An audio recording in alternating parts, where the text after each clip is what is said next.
बिस्मिल्लाहिर्रहमानिर्रहीम। अस्सलाम वालेकुम।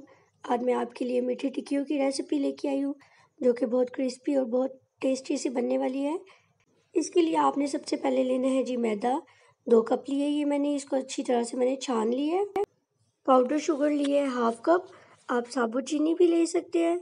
ये है जी नारियल पाउडर, ये क्रश्ड की हुई है, ये 1/2 कप लिए। अगर आपके पास ये नहीं है आप नारियल को भी क्रश्ड कर सकते हैं। ये है जी सूजी, ये भी 1/2 कप मैंने ली है।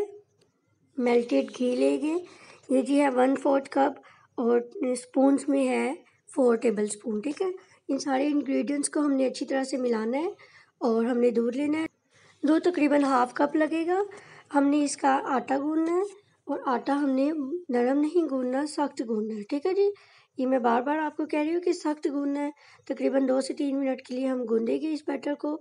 और बैटर को हमने 15 मिनट का रेस्ट दिया है और रोटी की शक्ल में मैंने इसको बेल लिया है। और ऐसा कोई कैप ले लें और गोल शेप में इसको कटिंग कर लें। ठीक है जी, अगर आपके पास ऐसा कोई कैप नहीं है तो आप गिलास की मदद से भी इसको राउंड शेप में कटिंग कर सकते हैं। ठीक है, इस तरह से बहुत अच्छे एक नीटनेस आती है।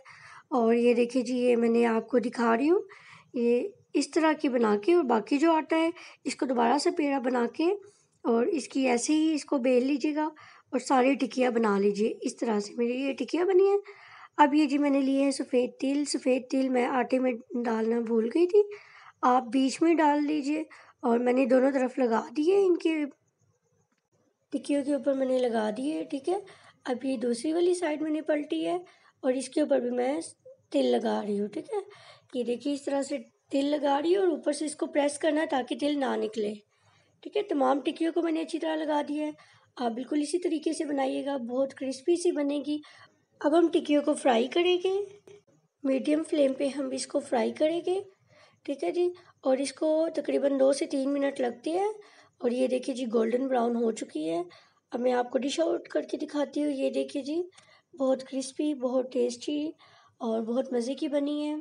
आप इसको बना के रखें और इसको एयर टाइट बॉक्स में डाल के रखें और आप इसे तकरीबन 2 माह के लिए इसे यूज़ कर सकते हैं किसी कंटेनर में रख के।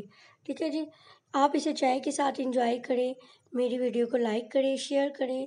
और अगर आपने मेरा चैनल अभी तक सब्सक्राइब नहीं किया तो नीचे दिए गए सब्सक्राइब के बटन को आप प्रेस कर सकते हैं और साथ वाले बेल आइकन को ज़रूर प्रेस कीजिएगा, क्योंकि उसके दबाने से मेरी हर आने वाली रेसिपी आप तक पहुंचेगी। अल्लाह हाफिज़।